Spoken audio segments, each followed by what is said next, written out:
बहुत अच्छी कहानी है, पूरी पढ़िए और ज़रूर बताइएगा कैसी लगी।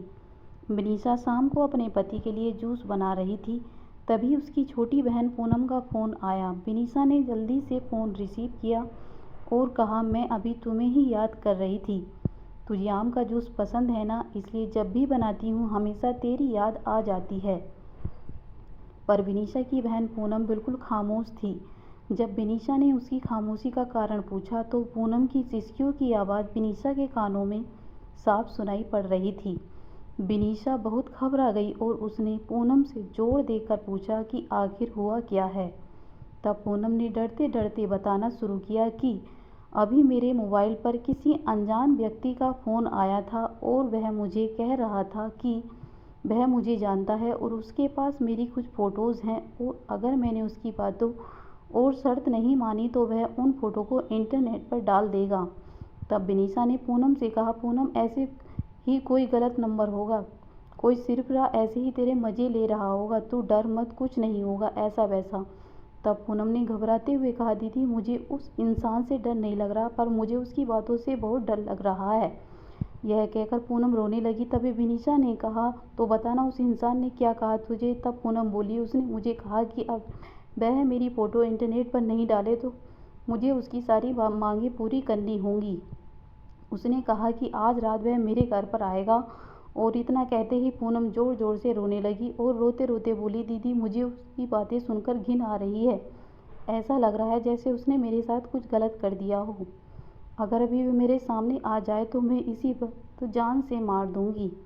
इतना कहकर पूनम चीखने लगी। तभी विनीशा ने पूनम से कहा, अरे पूनम तू संभाल अपने आप को और मुझे उस घिनौने इंसान का नंबर भेज, मैं उसे अभी मज़ा चखाती हूँ। यह कहकर विनीशा ने फ़ोन काट दिया। पूनम ने उस बदमाश के नंबर और उसके बीच हुई बात की रिकॉर्डिंग विनीशा को भेजी। जब विनीशा ने वह रिकॉर्डिंग अपने पति को सुनाई तो दोनों के होश उड़ गए। विनीशा और पूनम दो बहनें हैं, उनकी मम्मी का अभी 3 साल पहले ही देहांत हो चुका है और विनीशा की शादी अभी 1 साल पहले ही हुई थी।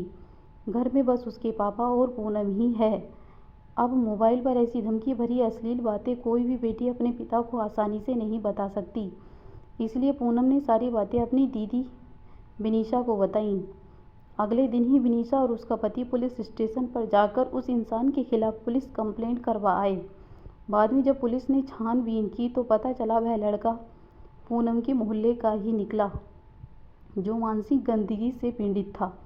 उसकी सोच और उसके विचार हर एक लड़की के प्रति घिनौनी नज़र रखते थे। उसे पता था कि पूनम की मम्मी का देहांत हो चुका है और वह दिन भर घर पर अकेली रहती है और वह इसका फ़ायदा उठा सकता है। और वह लड़का अपनी बुरी नज़रों और घटिया बातों से पूनम की आत्मा के साथ खिलवाड़ कर रहा था। पर बाद में जब उसे पुलिस ने पकड़ लिया तो उसे जेल की सलाखों के पीछे जाना पड़ा। आज भी हमारे समाज में उस जैसे मानसिक रोगी बैठे हैं जो हज़ारों लड़कियों की आत्मा के साथ खिलवाड़ कर रहे हैं। इनमें से कुछ लड़कियां तो मजबूत होती हैं जो ऐसे रोगियों को अच्छा सबक सिखाती हैं और कुछ लड़कियां उनसे डर जाती हैं और उनकी मांगों को पूरा करते करते उनकी घिनौनी नज़रों का शिकार बन जाती हैं। पर आज समय आ गया है कि ऐसे मानसिक रोगियों को हम लड़कियां ही सबक सिखा सकती हैं, इसलिए लड़कियों को उनसे डरने की बजाय उनका डटकर सामना करना चाहिए।